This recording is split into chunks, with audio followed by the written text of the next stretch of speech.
The night sky above the border colony of Epsilon 9 was painted in strange colors, half blue, half red, always shifting like smoke over dying stars. The wind carried the smell of burnt metal, and the ground was covered in mountains of human trash mixed with alien scraps, old wires, half-broken droids, shattered helmets, and melted glass. It was a place no one wanted to be. But Eli, a young human engineer, walked there every evening. He worked with the colony's repair unit, fixing machines for both humans and aliens. Most of his friends thought he was crazy for wandering into the trash zone after work. There's nothing there but rotten rats, they said. But Eli didn't care. In that silence, among the ruins of old wars, he found peace, and sometimes parts he could still fix. That night was colder than usual. The wind howled through twisted pipes and the moonlight bounced off pieces of metal like shards of glass. Eli adjusted the light on his wristband and climbed over a heap of debris, searching for a specific kind of servo motor. Then he froze. He heard a sound. Faint, soft, almost like a child crying. At first, he thought it was the wind again, but then it came once more, a small whimper, then a whisper. Eli turned off his light and crouched behind an old cargo crate. From between the shadows of broken machinery, he saw something moving, a tiny figure digging through piles of scrap. The figure's hands were trembling, and her clothes were torn. She was small, maybe 6 or 7 years old, though her frame was thinner, fragile. 2 faintly glowing lines ran down the sides of her face, markings that shimmered in the dark. And when she looked up for a second, her eyes glowed violet. She wasn't human. Eli's heart tightened. He had seen aliens before, hundreds of them. Epsilon 9 was a mixed colony where both races lived after the ceasefire. But most aliens never came to the human zones, and they certainly didn't dig through human garbage in the dead of night. He watched silently as the little girl picked up a broken bracelet from the ground. She smiled faintly, then her smile faded as the bracelet snapped in two. She dropped it and whispered something in a voice so small it could barely reach him. "I'm searching the trash for a birthday gift for my mom, human." Eli's breath caught. For a moment, he didn't move. The words were spoken with such sadness, such pure innocence that it hurt to hear them. The little girl kept digging, pulling out pieces of glass and colorful wires. She tried to fit them together into something shiny. But every time the piece broke or fell apart. Still, she didn't stop. Her small fingers were bleeding from sharp edges, yet she continued. Desperate, focused, hopeful. Eli finally stood up. Something in him refused to just watch anymore. He stepped out slowly, careful not to startle her. "Hey," he said softly. "You shouldn't be here. It's dangerous." The girl froze. Her violet eyes widened in fear. She stumbled back, almost tripping over a pipe. "Don't come closer," she cried. "Humans hurt us." Eli stopped where he was. "I'm not going to hurt you," he said gently. "What's your name?" She didn't answer. Her eyes darted around like a trapped animal. He lowered his voice. "You said you're looking for a birthday gift for your mom, right?" Her small hands clenched the broken bracelet tightly. "Yes," she whispered. "But there's nothing good left. I thought humans throw away beautiful things, but all I find is broken." Eli felt his chest grow heavy. He looked around. Piles of rust, melted metal, glass shards, scraps of synthetic cloth. Nothing a child should touch. "Here," he said after a moment, kneeling down and taking something out of his toolkit. A small screwdriver and a piece of polished copper. "Maybe I can help," the girl blinked, confused. "Why?" "Because it's her birthday," he said with a small smile. "And everyone deserves a gift, even if it comes from the trash." She hesitated, then nodded slowly. She walked closer, her steps cautious. Up close, Eli could see faint silver freckles under her eyes, alien bioluminescence that flickered when she was scared. She was beautiful in a strange, delicate way, not because of her features, but because of her quiet, trembling courage. He began sorting through the junk beside her, pretending it was normal. They found an old toy with a broken light core, some cracked beads, and a half-intact silver plate. "Maybe we can make something shiny," Eli said. She tilted her head. "Humans make gifts?" "Sometimes," Eli said. "Mostly we just buy them. But I like fixing things." She watched him work in silence for a while. When he finished adjusting the toy's circuit, the crystal in its center flickered and glowed faintly blue. Her eyes widened. "It's alive again," she whispered. Eli smiled. "There you go. Your mom might like this." She held it carefully as if it were the most precious thing in the world. Thank you, human. Eli, he corrected softly. My name's Eli. Leary, she replied after a pause. My name is Leary. A gust of cold wind passed, and for a moment they both looked at the stars through the cracked roof of the junkyard. The silence between them was strange but peaceful, like two souls who didn't belong in the same world, finding a quiet place where they did. But peace never lasted long on Epsilon 9. From far away, Eli suddenly heard footsteps, heavy metallic ones. Voices shouted orders in a harsh alien tongue. Searchlights flashed across the trash heaps. Leary's eyes widened in panic. Guards, she whispered. They'll take me away. Eli frowned. Why? What did you do? Aliens say we cannot touch human things, she said quickly. If they find me here, they'll take my mom too. Before Eli could react, blue light swept across the junkyard. A group of alien enforcers, tall, armored, their helmets glowing red, entered through the metal gates. Their scanners whirred. Hide, Eli whispered. He grabbed a large metal sheet and covered her under it. Leary curled up silently, clutching the glowing crystal close to her chest. The guards reached Eli within seconds. Human engineer, one barked. This sector is restricted after curfew. Why are you here? Eli wiped his hands, pretending to look calm. Collecting spare parts. For the generator repair unit. The guard's scanner flicked over his ID tag. You shouldn't be here. I didn't know it was restricted, Eli said casually. His heart was racing. He hoped they couldn't hear the faint whimper under the metal sheet behind him. The guard narrowed his eyes. You are lying. Before he could search further, a weak voice echoed from behind them. Please don't hurt him. Eli turned. A tall alien woman, her clothes worn and face pale, limped toward them. Her features were similar to Leary's. Same violet eyes, same faint silver glow. The lead guard barked, Who are you? I'm just looking for my daughter, she said softly. She wandered off. Your daughter? The guard's voice hardened. Then she was the one stealing from human waste zones? No, she said quickly, bowing her head. She was hungry. I told her not to come here. Eli clenched his fists. He wanted to speak, but the guard shoved the woman aside roughly. You both violated border law. You'll come with us. The little girl under the sheet whimpered, but Eli pressed a finger to his lips. Stay quiet. As the guards dragged her mother away, the woman looked at him, desperate, pleading. Her eyes said everything she couldn't say aloud. Please protect her. And then they were gone. When silence returned, Eli lifted the metal sheet. Leary's face was streaked with tears. She held the glowing crystal tightly against her chest. They took her, she whispered. They took my mom. Eli knelt beside her.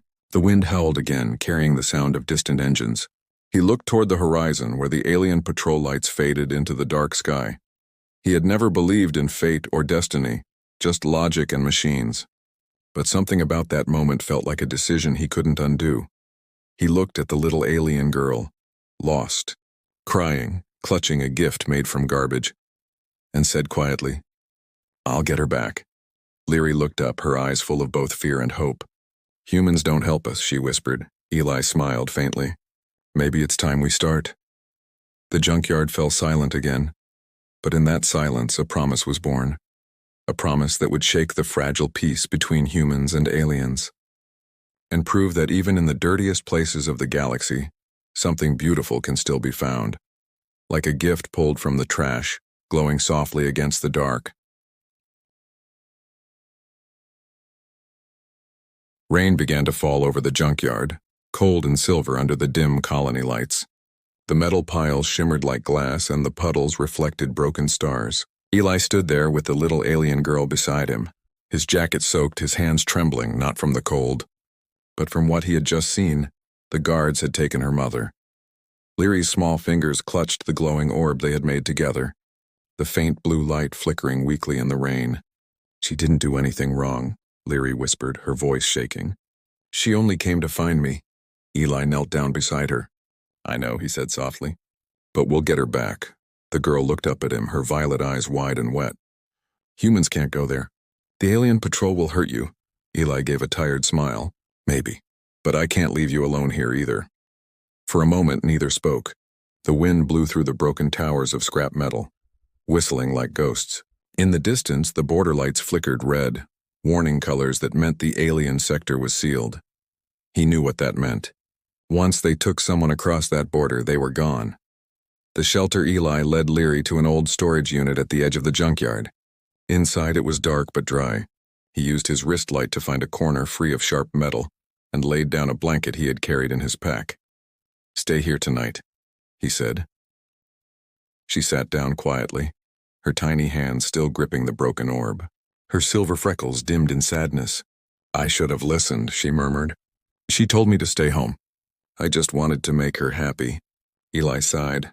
He crouched beside her and opened a small food pack. "Eat something first. Then we'll think of a plan." The scent of warm bread filled the air. Leary sniffed it, confused. "This is human food. Food is food," he said. "You'll like it." She hesitated but took a small bite. Her face lit up for a second, then she looked guilty again. "You shouldn't help me. If they find out, they'll punish you too." "Maybe," Eli replied. "But some things are worth the trouble." The flashback as Leary ate, Eli leaned against the wall, staring at the leaking ceiling. He remembered another night long ago, his little sister crying during the war when their father didn't come home. Eli had promised her he'd take care of her, even when they had nothing. He had learned then that promises mean more than safety. He looked at Leary again. She reminded him of his sister, small, scared, and too innocent for the world's cruelty. "Where's your home, Leary?" he asked softly. She pointed toward the horizon, far beyond the blue towers. "We live near the pipe fields. My mom cleans machines there for food." "She works?" "Yes, but the owner says aliens get half pay. She doesn't complain." Eli's jaw tightened. He had seen it before, the quiet suffering on both sides of the border. The humans blamed aliens for the old war, and aliens blamed humans for the famine that followed. It was a fragile peace, held together by fear and paperwork, and now this child was paying the price. The search morning came quietly. The rain had stopped, leaving fog across the junkyard. Leary was asleep, curled up under Eli's jacket. He stepped outside and opened his communicator, linking it to the colony network. "Come on, Davis," he muttered, calling an old friend from his repair unit. A sleepy voice answered. "Eli, it's 5 a.m. What the hell are you doing?" "I need access to alien patrol logs," Eli said quickly. There was a long pause. "Are you insane?" "That's restricted military data. I just need to find someone. A woman arrested near the border last night." "Eli, no. You know how bad this looks? A human hacking into alien systems for an alien prisoner." "I'll owe you a favor," Eli said quietly. "Please, Davis." A sigh came from the other end. "You're going to get yourself exiled." 10 minutes later, the communicator pinged. A data file appeared. Alien Patrol Record Docker E9147. Unauthorized trespasser detained at Checkpoint Delta. Destination, Holding Compound 3. Eli's heart sank. Holding Compound 3 was deep inside alien territory, impossible for humans to enter. Still, he smiled faintly. "At least now I know where she is." The plan when Leary woke, he was already preparing a bag. She blinked sleepily. "Where are you going?" "To bring your mom back," Eli said, her face filled with fear. "No, they'll hurt you." "You can't go there," he knelt beside her. "Leary, listen. I can't promise it'll be easy, but I'll try. I have friends who can get me through the border." She shook her head. "You'll die, maybe," he said softly. "But if we don't try, she'll never come back." The girl's eyes filled with tears again. "Please don't leave me." Eli hesitated, then handed her the glowing orb. "This will remind you I'll come back. Keep it safe, okay?" She nodded slowly. "Okay." Then, without thinking, she reached out and hugged him. It was small and quick, but it hit Eli harder than he expected. No one had hugged him in years. "I'll come back," he whispered again. Crossing the border between the human and alien zones wasn't made of walls. It was made of light. Blue energy fences stretched for miles, guarded by patrol drones and motion sensors. Any unauthorized human crossing risked instant arrest. Eli changed into his old engineering uniform and carried a toolkit filled with spare parts. He looked like a maintenance worker, not a rescuer. At the checkpoint, he smiled at the guard. "Got orders to fix the atmospheric filters on the alien side." The guard scanned his ID and frowned. "You're not on the list," Eli forced a laugh. "It's an emergency request. System failure in the southern vents. You can call Commander Mers if you want, she'll confirm." The guard hesitated. Mers was indeed a high-ranking officer, and no one liked calling her this early. Finally, he waved him through.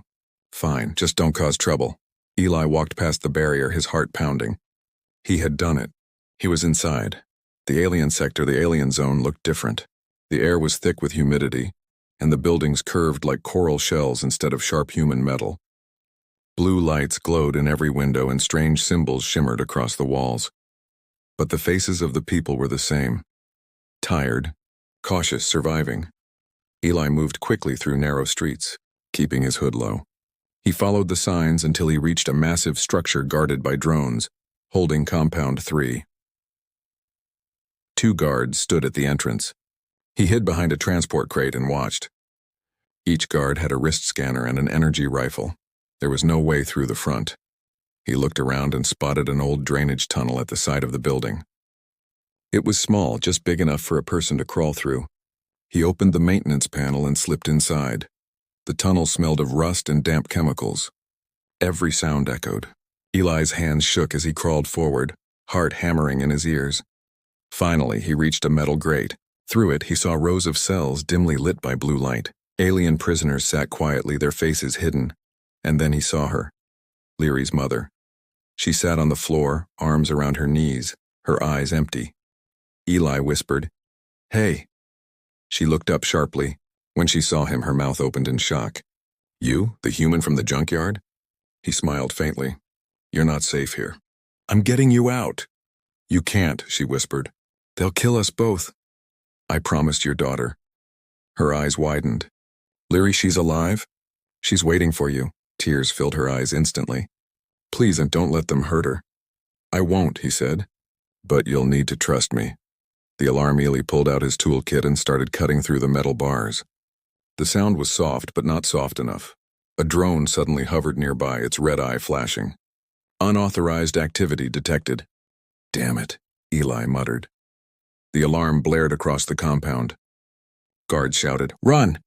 He hissed, pulling her through the hole. They sprinted down the tunnel, water splashing around their feet. Blaster shots echoed behind them, blue sparks lighting the tunnel walls. "Keep going," he yelled. They burst out the other side, stumbling into the rain. The sound of drones grew louder. They ran across the muddy fields toward the junkyard's faint lights in the distance. For a second, Eli thought they might make it. Then a plasma bolt hit the ground near them, exploding in fire. He grabbed the alien woman's hand and pulled her behind a wall of scrap. His chest burned from running. "We're almost there," he said, gasping. The woman looked at him, amazed. "Why are you helping us?" Eli stared back, rain dripping from his hair. "Because your daughter believes kindness still exists. I don't want her to be wrong." The reunion, when they finally reached the junkyard, dawn was breaking. The sky turned orange behind the clouds. Leary saw them from the storage unit and ran forward, shouting, "Mom!" Her mother dropped to her knees and opened her arms. They held each other tightly, crying. Eli stood a few steps away, breathing hard, his body aching but his heart full. The mother looked up at him. "You risked everything. For us," he smiled weakly. "You'd do the same." Leary ran to him, holding up the glowing orb. It shined brighter than before, the light pure and blue. "It still works," she said happily. Eli nodded. "Then that's a good sign." For a moment, all 3 of them stood there in the pale morning light. A human and 2 aliens, soaked and exhausted but safe, but somewhere far away. The alien patrol regrouped. They had seen the security footage. They knew a human had broken into their compound. The hunt wasn't over. And as the first sun rays hit the metal heaps, Eli knew one thing. Saving them was only the beginning.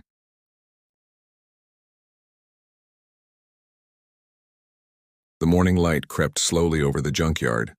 The metal piles looked like mountains of silver and rust. Steam rose from puddles where the night's rain had fallen. Eli leaned against a broken engine, catching his breath. He had done something no human was allowed to do. He had crossed into alien territory and helped prisoners escape.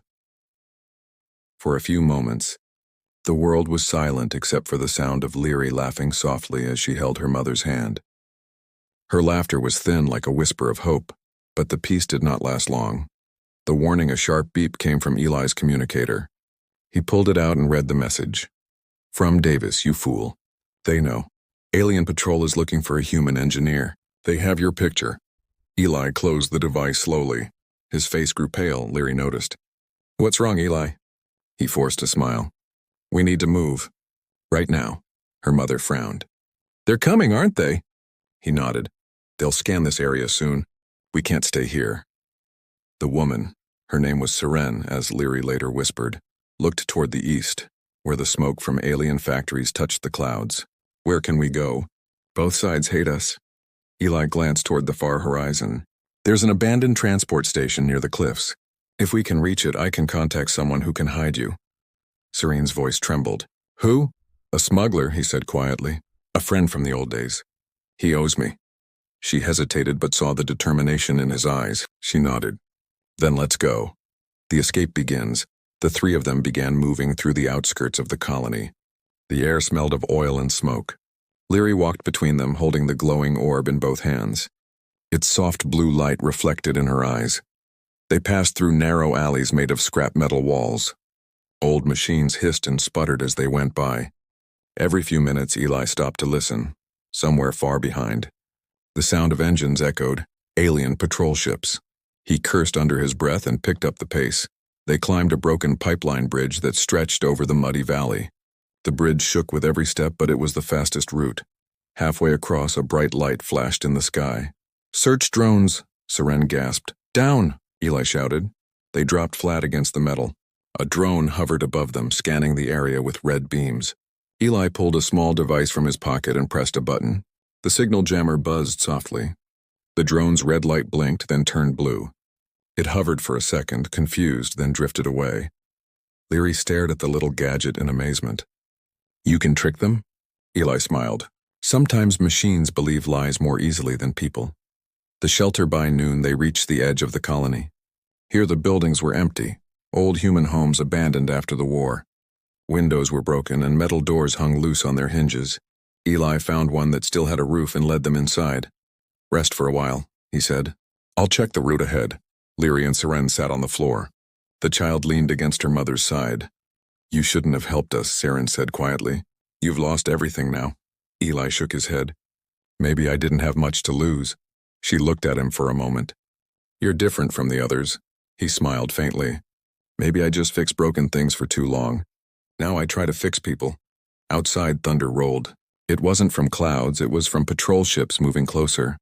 Memories as they waited, Leary looked around the old house. On the wall hung a cracked photo.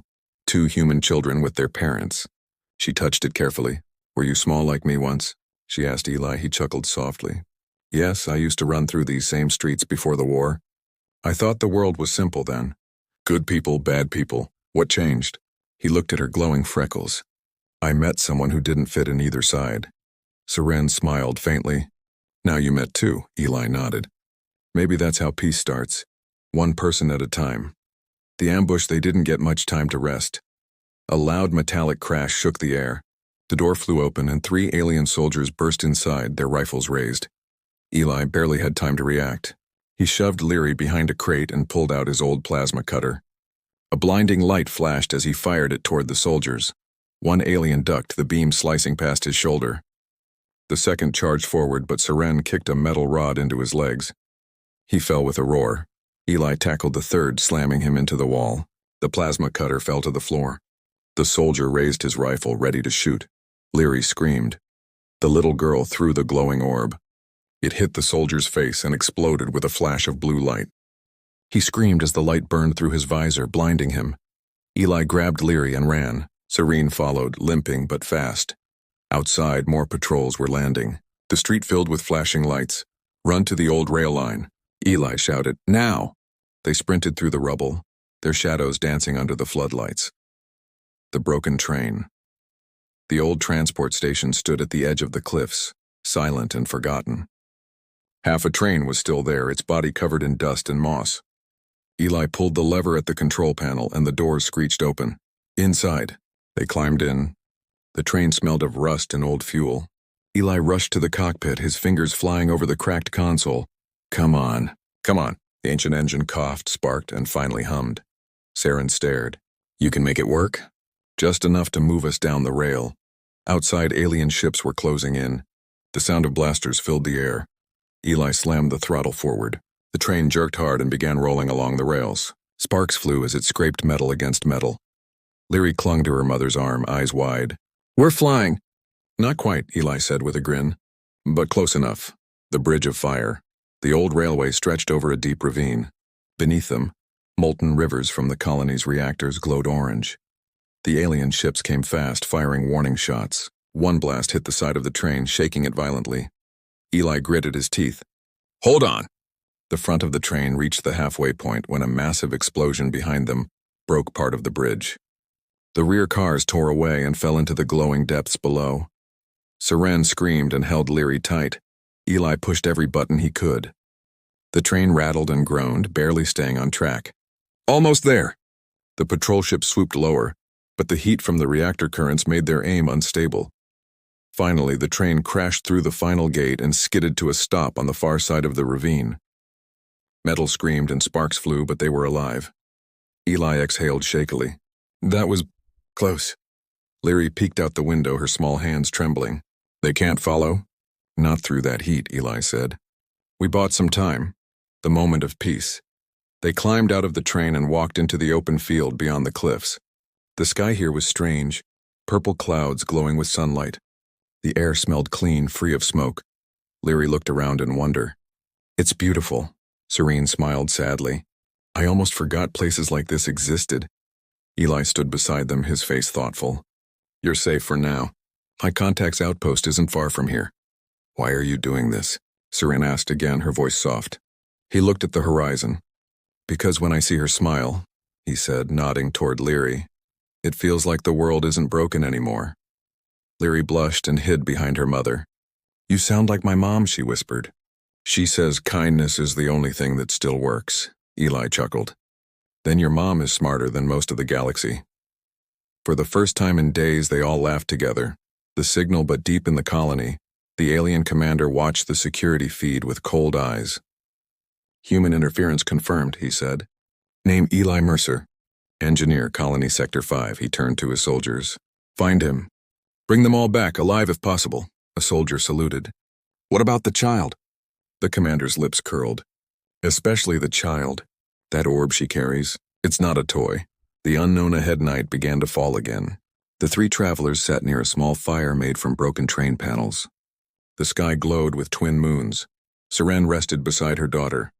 Eli worked quietly, fixing the damaged orb. When he reconnected two wires, it flickered and projected a faint hologram. A recording of a young alien man smiling, holding a baby. That's her father, Seren whispered. Leary's eyes filled with tears. I thought it was gone forever. Eli looked at them both and said softly, Now it's found again. He didn't notice that far beyond the ridge. Small red lights blinked in the distance, scout drones sweeping through the sky. The chase wasn't over. But for this single night, they were together. And as the little alien girl drifted to sleep beside the fire, the human engineer sat awake watching the stars, ready for whatever the next dawn would bring.